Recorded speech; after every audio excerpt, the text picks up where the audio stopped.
Hello all, this short video is going to cover Smith's chapters 1 through 5. We're going to start with myth and narrative and we're going to end up in the fall of Rome. I'll briefly discuss Bitzer and the important information that comes out of the preface in chapter 1, but I didn't add it to this timeline.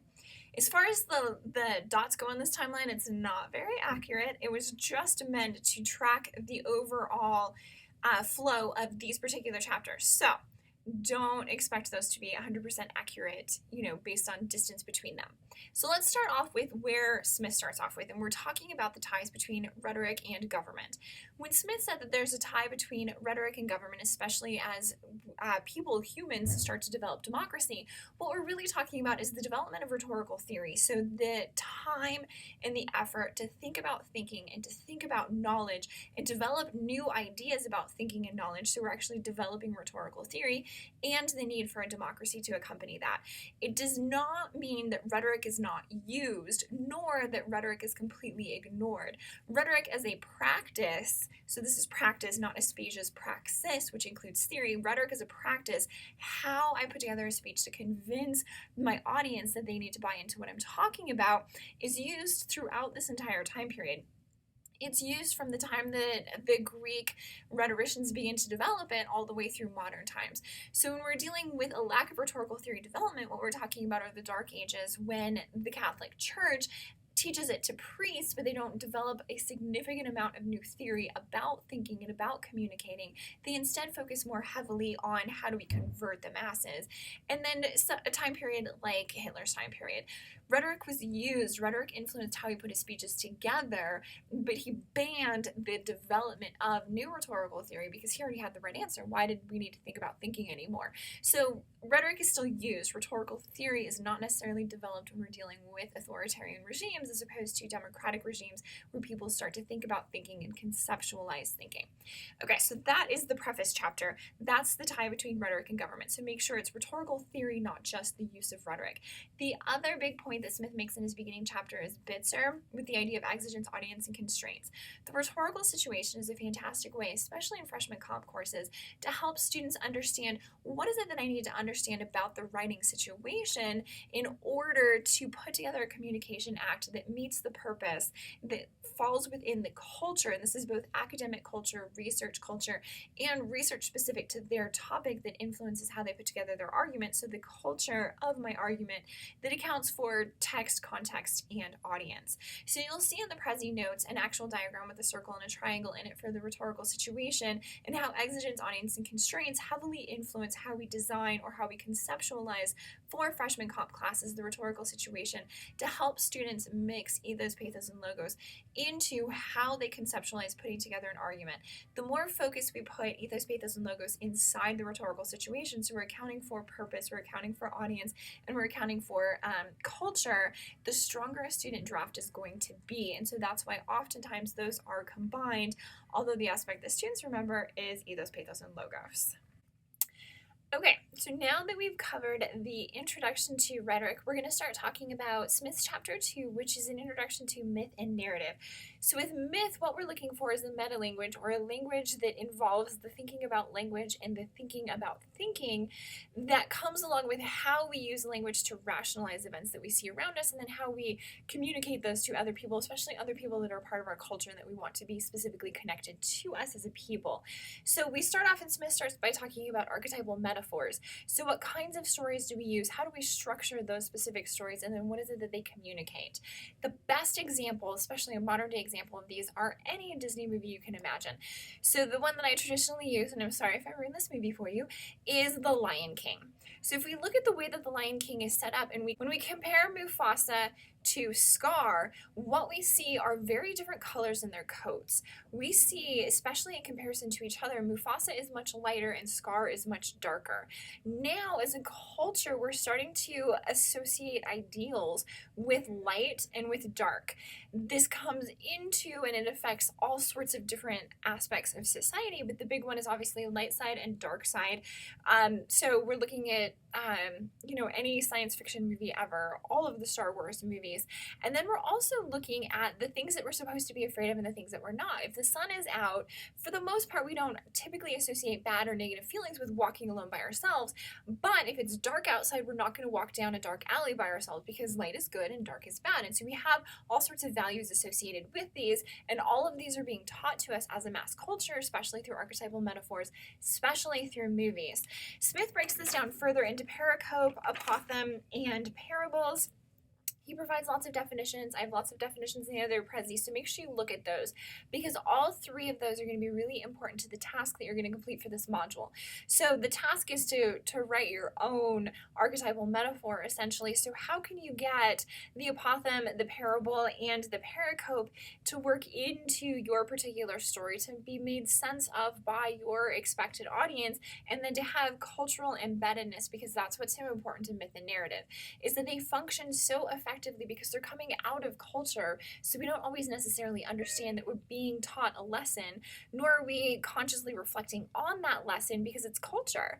We're singing, we're dancing, we're watching a cartoon, we're having a good time. All of those become normal behaviors, and the lesson become unconscious learning as a part of those. So that's myth and narrative. As we continue on, government becomes much more, as we just talked about a minute ago, government becomes much more democratic, so rhetorical theory as a theory and a praxis become developed more. So we move into early Greek rhetoric, which are our early sophists.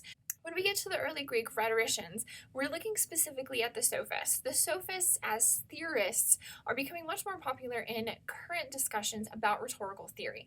We're revisiting the idea of how education is designed, how education is developed, how education is taught as a way to re-envision education, the goals of learning, the thinking about learning, the theories that we create in relation to learning. I talk about this a lot in the other video, and there are a lot of notes on each of the individual sophists, so make sure to check out the Prezis for the sophist chapter. The part that I do want to emphasize is the big fight between Plato and the sophists. So what we see here and what we see through most of the rest of the chapters for this semester are paradigm shifts. We have a series of ideas or a series of theories that make up rhetorical theory according to the sophists, and we see Plato take issue with only very specific ones of those, and then create a new theory and whole new house of philosophy, basically, based on his reaction to certain theories and then his moving in his specific direction because of the way that he wants his philosophy to go. So Plato moves away from rhetoric, and again, this is a very common occurrence in paradigm shifts, especially in relation to rhetoric, where we go from rhetoric is really important. Rhetoric is key to the development of society, to the maintenance of society, to the continuation of our democracy, to Plato, who says no, education should only be for rich white men. Only these kinds of people are citizens, so everybody else doesn't need access to it. We can just use whatever on them. Rhetoric is just a way to sell advertising. It's not a way to make meaning. Rhetoric is not the thinking approach, the actual thought approach that we use to embed our language. Language is pure. So if we look at Plato's theory, according to Plato, we fell through the heavens and we caught in our brains everything that we would ever know, and the job of the Socratic method is to uncover all of those particular thoughts. So our thoughts and our language are coming from somewhere else, from this higher being. Language, therefore, according to Plato, is not culturally embedded, and so his reaction to the sophists is very heavily based in language and where language comes from.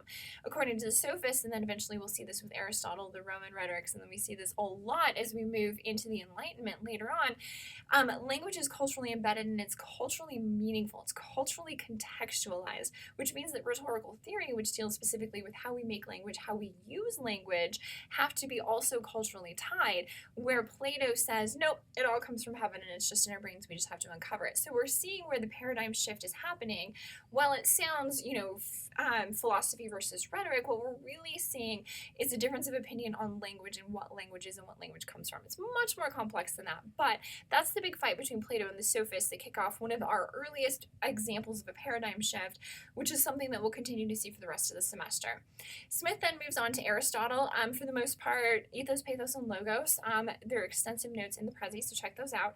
Ethos, pathos, and logos are the way that we teach freshman composition. So how do we build credibility so that somebody will understand our argument? How do we use a combination of logical arguments? What do we use as logic? How do we use emotional arguments? What do we use as emotion? How do we mix and match all of those so that an argument and a paper is valid for a very specific purpose? Definitely keep in mind, and I know that I've mentioned this multiple times, Aristotle is not designed as a critique. So ethos, pathos, and logos are not designed as ways to critique other people's messages. They're designed to understand how meaning was made, the choices that a particular person or speaker made, or me as a speaker is what they're primarily designed for. What choices do I make? What choices do I have available to me? What do I think is going to be effective for my audience? So it's all in my own thinking. It's not actually designed as a critique. Cicero in the Roman sphere picks up on Aristotle, changes some of the things around, and what Cicero brings back is some of the early sophistic theory where the purpose and the goal of rhetoric is that tie back to civic life. So how do we become better civic participants? How do we make democracy better, mixing Aristotelian rhetoric with sophistic rhetoric? Quintilian picks up on that even further. The Rhetorica ad Herennium also comes in here. So all three of these make this more into textbook form. So yay, our first textbook. What is it that we need? What is the skill set? What do we need to practice? How can we narrow this down so that we can understand and memorize so that I as a speaker have a huge repertoire from which to draw from every time I speak? Again, all four of these, if we take them together, they're not concerned with critiquing the speeches of others.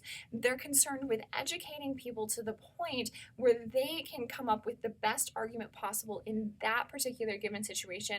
I'm paraphrasing Aristotle's definition of rhetoric here too. So it has more to do with me as the speaker, my own thinking, my own education, and what I, as a citizen of Rome or a citizen of Greece, owe that particular democracy. That's where all of this education comes in. It's me and what I have access to in my own head. It's not me as a listener critiquing Aristotle as he's giving a speech. So just keep that in mind as you read through those. As always, watch the other video, look through the prezzies. I'll see you guys both in the discussion boards and on Twitter.